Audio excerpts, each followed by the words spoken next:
पंजाब के शहर lodhra press club में 11 अप्रैल को नेकी की दावत का सिलसिला हुआ, जिसमें सदर press club Malik Shafiq Arain, general secretary Abdullah Daha, Multan press club के सीनियर नायब सदर खालिद चौधरी समेत दीगर साफियों ने शिरकत की। मुल्तान डिवीजन जिम्मेदार मीडिया डिपार्टमेंट ने दुरूद पाक के फजाइल बयान किए और कसरत से जिक्र अस्कार करने का जहन दिया। निगरान तहसील मुशावरत ने फर्ज उलूम बयान करते हुए तहारत और इस्लामी हकामात के हवाले से रहनुमाई की। इस मौके पर दावत इस्लामी के तहत दुनिया भर में होने वाले दीनी और फलाही कामों के हवाले से भी आगाही दी। आखिर में दुरूद सलाम पढ़ा गया और मुल्क कौम की भलाई के लिए दुआ की गई। साफियों ने मदनी खबरों को अपने तासुरात भी दिए। दावत इस्लामी दे तो इतना एक दुरूद पाक दी महफिल थी है।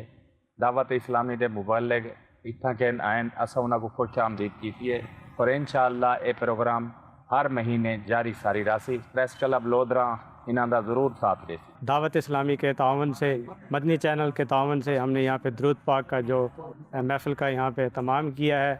मुल्तान से दोस्त तशरीफ़ लाए। इंशाअल्लाह हमारी जो ये कोशिशें हैं, इंशाअल्लाह ये नबी पाक सल्लल्लाहु अलैहि वसल्लम पे जो दुरूद का सिलसिला है जारी रहेंगे। तमाम साफियों को गुस्ल का तरीका और तारत के तरीके बताए गए हैं जो कि उन्होंने सीखा है। उम्मीद करेंगे कि हर दुरूद शरीफ के बाद ये एक सेशन रखा जाए कि ताकि वो इस्लामी चीज़ें सीख जाए। शार्ट कोर्सेज भी यहाँ करवाए गए और माशाल्लाह बहुत खुशाइन था और हमारे कई साफ़ी इस्लामी भाइयों ने नियत भी की है कि इंशाल्लाह आइंदा हर माह इंशाल्लाह ये महफिल भी सजाएंगे और साथ में शार्ट टाइम दावत इस्लामी का एक बेहतरीन शोबा है कोर्सेज़ का, वो कोर्सेज़ भी यहाँ पे होंगे।